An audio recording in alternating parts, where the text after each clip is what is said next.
ত্রিপুরা প্রদেশ কংগ্রেস ভবনে এসসি ডিপার্টমেন্টের গুরুত্বপূর্ণ সাধারণ সভার আয়োজন করা হয়। এই সভায় কংগ্রেসের এসসি ডিপার্টমেন্টের পরিকাঠামো বিষয় নিয়ে পর্যালোচনা করবেন এবং আগামী দিন সংগঠনের রূপরেখা তৈরি করার লক্ষ্যে এই বৈঠক। পাশাপাশি তপশিলি জাতিদের সার্বিক উন্নয়নে এবং কর্মসংস্থান, শিক্ষা, বাসস্থান বিভিন্ন দাবি এই সভায় নিয়ে আলোচনা হবে। উপস্থিত ছিলেন ত্রিপুরা প্রদেশ কংগ্রেস সভাপতি আশিস কুমার সাহা সহ আরো অন্যান্যরা। বক্তব্য রাখতে গিয়ে প্রদেশ কংগ্রেস সভাপতি আশিস কুমার সাহা বলেন, আমাদের চ্যালেঞ্জ হলো বর্তমান শাসক দলের বিরুদ্ধে।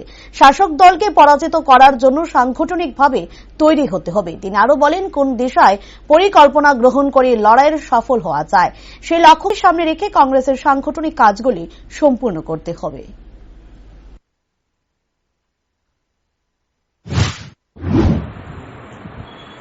আমাদের চ্যালেঞ্জ রাজনৈতিক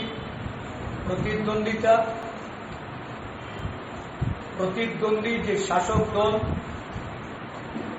এই শাসক দলের বিরুদ্ধে শাসক দলকে পরাস্ত করার জন্য আমাদের প্রস্তুত হতে হবে। কোন দিশায় পরিকাঠামো তৈরি করে